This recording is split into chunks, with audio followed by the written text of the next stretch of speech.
أن لا إله إلا الله وحده لا شريك له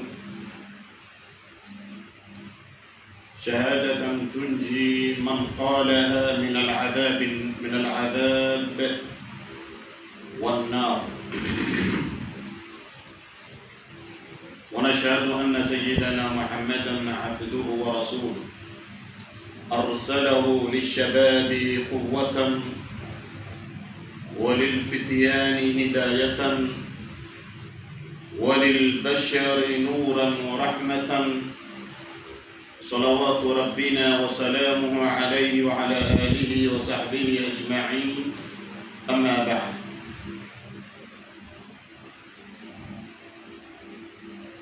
أوصيكم أيها المسلمون ونفسي بتقوى الله تعالى، فإن التقوى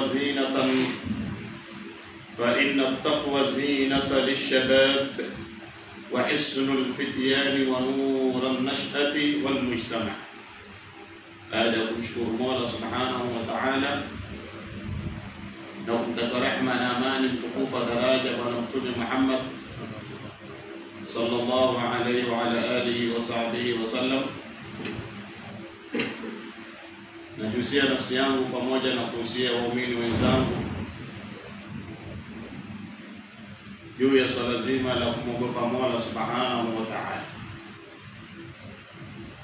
Allahumma salli wa sallim wa barik ala man wulida yatiman wa 'asha 'aziman wa mata kariman.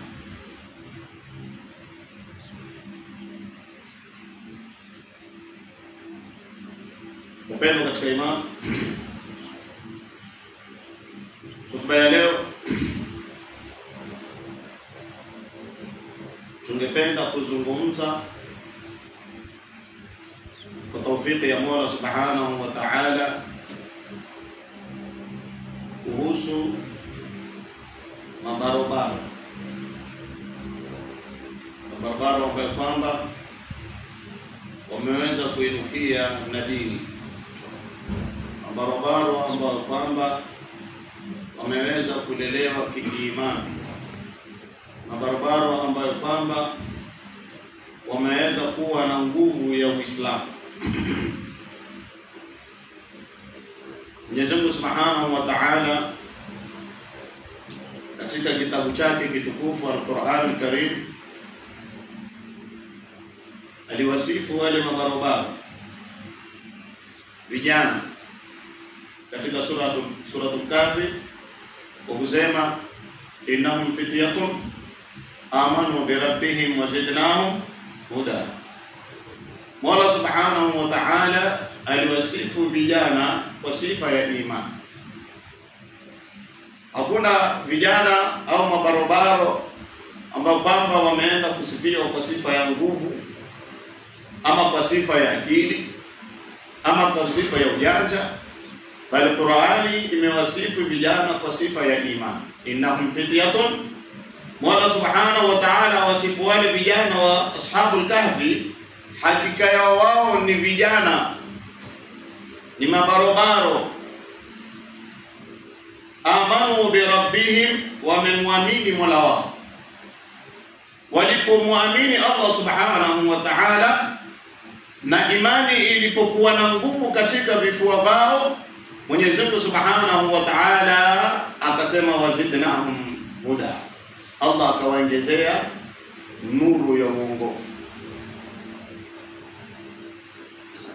Kwa hiyo kijana anapokuwa na quwwatul iman, nguvu ya iman, basi kijana kama huyo Mwenyezi Mungu Subhanahu wa Ta'ala humwongezea huda, uongofu. Na kijana ama mabarobaro ndio ambao kwamba wana mtihani mkubwa katika dunia, wana ibtila, wana fitna katika dunia hii. Ndio taambiwa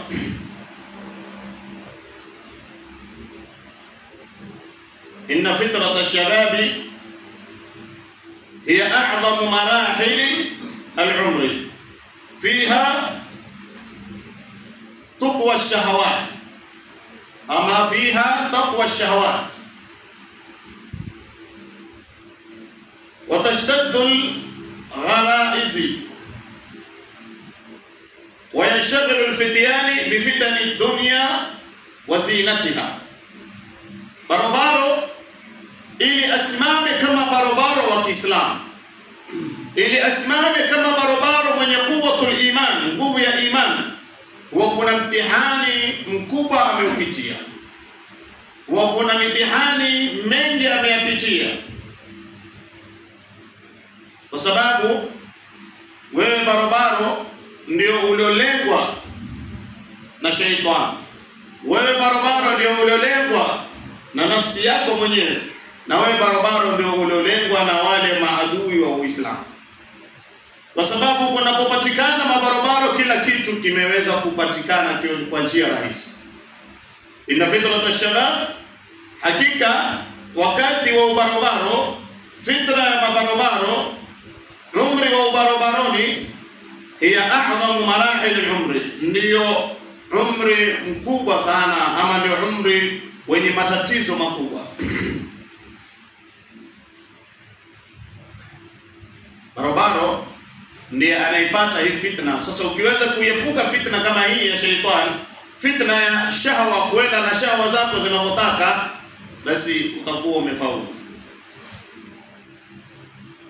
Na barobaro ama vijana ndi kuanzia miaka 15, mashekhe wengine, ulama wengine wasema mpaka 30, wengine wakasema mpaka 35, wengine wakasema mpaka 40. Kwa hiyo kuanzia miaka 15 mpaka miaka 30, 35 mpaka 40, wewe bado ni kijana. Wewe bado uko katika umri wa kijana.